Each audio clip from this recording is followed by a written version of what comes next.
Kawan saya terima jemputan kahwin di Cukai Kemamang, kawan saya tidak pergi kerana jauh. Bolehkah dia beri alasan begitu? Dengar baik-baik. Banyak jemputan dalam kehidupan umat Islam. Jemputan kenduri kahwin, jemputan kenduri arwah, jemputan kenduri naik rumah, jemputan kenduri beli kereta baru, jemputan apa orang bertunang, jemputan apa lagi? Masuk jawi. Tuan rumah masuk jawi semula. Macam-macam hal jemputan. Semua tu sunat kita hadir. Kalau orang jemput, saja wajib dalam mazhab Syafi'i, jemputan kenduri kahwin. Faham lagi? Lain sunat. Dia nak pergi Mekah, buat makan sikit rumah, jemput dah, sunat lagi. Tuan rumah sunat mula, 2 kali dah sunat dah jadi baru ni. Awak kena pergi pula esok, faham? Sunat kita pergi. Faham lagi? Nah, tu imam belum bila nak tunang, faham? Nampak tak? Janda mana tak tahu jadi mangsa. Faham? Sunat kita pergi. Faham lagi? Orang belum bila seorang naik pakak, jadi dia buat jamu sikit, kesyukuran. Sunat kita pergi. Faham? Nikah anak esok, jemput dia mari ni, kenduri esok. Wajib pergi. Mana dalil? Nabi kata, man du'iya ilal walimah faliyatiha. Barang siapa dijemput kenduri kahwin, maka hendaklah dia pergi. Hendaklah itu maknanya wajib. Dalam kaedah hal ya'ti itu ada maksud amar, ada perintah. Al aslu fil amri yufidul wujuba. Asal bagi perintah dalam PN membawa makna perintah itu wajib. Maka fal ya'tiha, maka hendaklah kamu pergi kepada kenduri itu, maka wajiblah kamu pergi kepada kenduri itu. Okey. Tetapi hak ni Kemamang tu. Dia kata jauh dia tak pergi lah. Boleh tak beri alasan jauh? Boleh. Betul dah dia. Okey. Ulama' kata tidak wajib hadir dengan beberapa uzur. Uzur yang pertama, jauh. Bila jauh, dah wajib pergi. Sunat je pergi. Mamang jemput, Kuatang jemput, Kuala Lumpur jemput. Dah, dia Jerangan jemput. Dia kira jauh tu.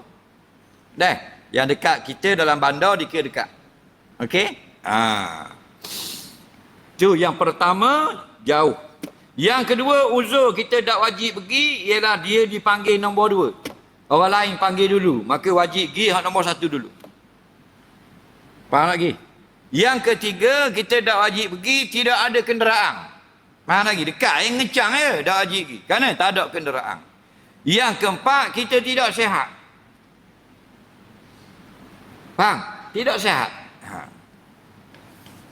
Yang kelima, dalam kitab Kifayatul Akhiyah, Imam Taqiyuddin Hisni Ad-Dimashqi Asy-Syafi'i, dia kata ada perkara yang haram di sana. Contoh, ada perempuan bernyanyi, live band, tak boleh pergi, tak wajib pergi, kerana itu maksiat.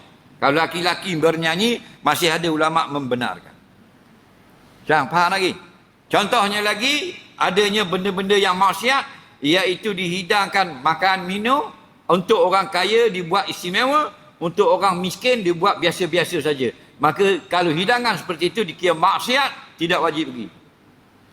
Lagi, kalau adanya benda-benda yang haram di dalam majlis. Faham lagi? Seperti arak atau dipakai sutera dan sebagainya bagi laki-laki. Itu contoh. Jadi bila mu kata cukai itu jauh. Jauh. Kerana ada khilaf ulama'. Setengah kata jauh itu 2 marhalah, lebih kurang 81 km, iaitu lebih kurang maknanya Batu 5 Dengung, tu dikira jauh atau dekat. Dan ada juga mengatakan walaupun dekat tak sampai 2 marhalah, tapi menyusahkan perjalanan, pun dikira gugur juga kewajipan. Okey?